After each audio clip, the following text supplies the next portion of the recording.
ہسپتال کے اندر ایک عجیب سی بات ہوتی ہے. کبھی کبھی ڈاکٹر کو بھی ابھی تک پتہ نہیں ہوتا، لیکن نرس کو اندازہ ہو جاتا ہے کہ ایک پیشنٹ کی زندگی کی آخری لمحات شروع ہو چکے ہیں. لیکن سوال یہ ہے، آخر نرسز کو سب سے پہلے نظر کیا آتا ہے؟ آج میں آپ کو وہ 7 نشانات بتاؤں گا جو اکثر لوگ اگنور کر دیتے ہیں، مگر ہسپتال میں یہ نشانات زندگی اور موت کے درمیان فرق بتا دیتی ہے. اور ویڈیو کے اینڈ پر ایک ایسا سائن بھی بتاؤں گا جو اکثر پیشنٹ کے مرنے سے کچھ گھنٹوں پہلے نظر آتا ہے. السلام علیکم، میں ہوں ایک نرسنگ اسٹوڈنٹ انس، اور ہسپتال میں ٹریننگ کے دوران میں نے کئی مرتبہ دیکھا ہے کہ پیشنٹ بالکل ٹھیک لگ رہا ہوتا ہے، لیکن ایکسپیرینس نرس ایک دوسرے کی طرف دیکھ کر کہہ دیتے ہیں اس پیشنٹ کو کلوزلی مانیٹر کرو. آخر انہیں ایسا کیا نظر آتا ہے جو ایک عام شخص نہیں دیکھ پاتا؟ تو چلیے شروع کرتے ہیں. سب سے پہلے سائن نمبر 1، مریض کا سانس تبدیل ہو جانا. اکثر ڈائنگ پیشنٹ کی بریتھنگ نارمل نہیں رہتی، کبھی بہت تیز تو کبھی بہت سلو، اور کبھی سانس بیچ بیچ میں رک جاتی ہے. میڈیکل لینگویج میں اسے چین سٹروک بریتھنگ کہتے ہیں. ایک نرس کے لیے یہ ایک بہت سٹرانگ وارننگ سائن ہوتا ہے، مگر رک جائیے، صرف یہ شروعات ہے.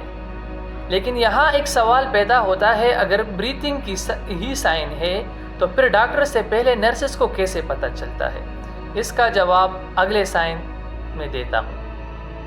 سائن نمبر 2، سڈن کوائٹنس، کہ پیشنٹ جو پہلے بات کر رہا ہوتا ہے اچانک بہت زیادہ خاموش ہو جاتا ہے.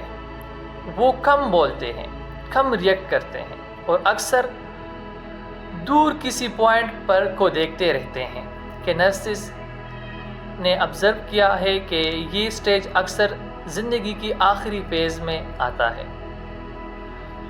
لیکن اب جو سائن میں بتانے والا ہوں وہ اکثر فیملی ممبرز کو بہت ڈرا دیتی ہے، اور وہ ہے سائن نمبر 3، سکن کا کلر تبدیل ہونا. جب باڈی میں بلڈ سرکولیشن کم ہونے لگتا ہے تو سکن کا کلر تبدیل ہونا شروع ہو جاتا ہے. اکثر ہونٹ نیلے ہو جاتے ہیں، فنگر ٹپس ٹھنڈے ہو جاتے ہیں، سکن پیل ہو جاتا ہے یا گریش کلر ہو جاتا ہے. ایک ایکسپیرینس نرس کو یہ چینج دور سے ہی نظر آ جاتا ہے. مگر ابھی سب سے سٹرانگ چیز باقی ہے کہ لوگ سوچتے ہیں کہ ڈائنگ پیشنٹ ہمیشہ کمزور ہو جاتا ہے، لیکن کبھی کبھی یہ ایگزیکٹ اپوزٹ ہوتا ہے. Sign number 4، sudden energy burst, کہ مرتے ڈائنگ پیشنٹ میں اچانک انرجی کا برسٹ آ جاتا ہے. وہ اٹھ کر بیٹھ جاتا ہے، فیملی سے بات کرتا ہے، کبھی کبھی کھانا بھی مانگ لیتا ہے. فیملی سوچتی ہے شکر ہے ہمارا پیشنٹ ٹھیک ہو رہا ہے، لیکن ایک ایکسپیرینس نرس کو ہی پتہ ہوتا ہے کہ یہ اس کی زندگی کے آخری لمحات ہے. Sign number 5، confusion. اگلا سائن ہے مینٹل کنفیوژن. پیشنٹ کو پتہ نہیں ہوتا کہ وہ کہاں ہے، وہ عجیب باتیں کرتا ہے، کبھی ان لوگوں کا نام لیتا ہے جو وہاں موجود نہیں ہوتے. کئی مرتبہ پیشنٹ کہتا ہے مجھے کوئی بلا رہا ہے. میڈیکل سائنس میں اسے ٹرمینل کنفیوژن کہا جاتا ہے، یعنی آخری کنفیوژن. مگر اب جو سائن ہے وہ اکثر ڈیتھ کے گھنٹوں پہلے آتا ہے.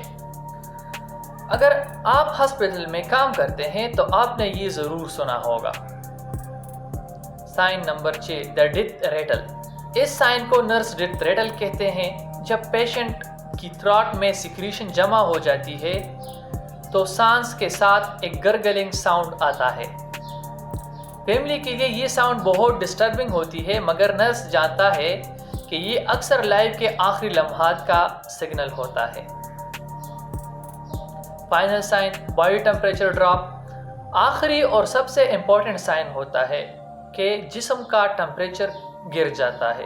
پیشنٹ کے ہاتھ ٹھنڈے ہو جاتے ہیں، پاؤں ٹھنڈے ہو جاتے ہیں، اور سکن کلیمی ہو جاتا ہے.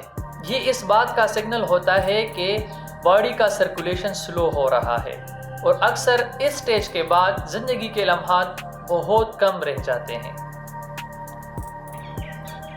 ہسپتال میں کام کرتے ہوئے نرسز زندگی اور موت کے بہت قریب ہوتے ہیں،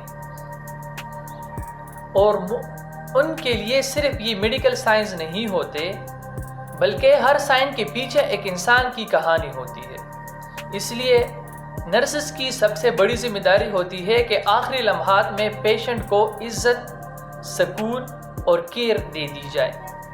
اگر آپ ہیلتھ اور میڈیکل سیکرٹ کے بارے میں اور ویڈیوز دیکھنا چاہتے ہیں تو چینل کو ضرور سبسکرائب کریں، کیونکہ یہاں ہم وہ میڈیکل فیکٹ ڈسکس کرتے ہیں جو اکثر ہسپتال کے دیواروں کے اندر ہی رہ جاتی ہے۔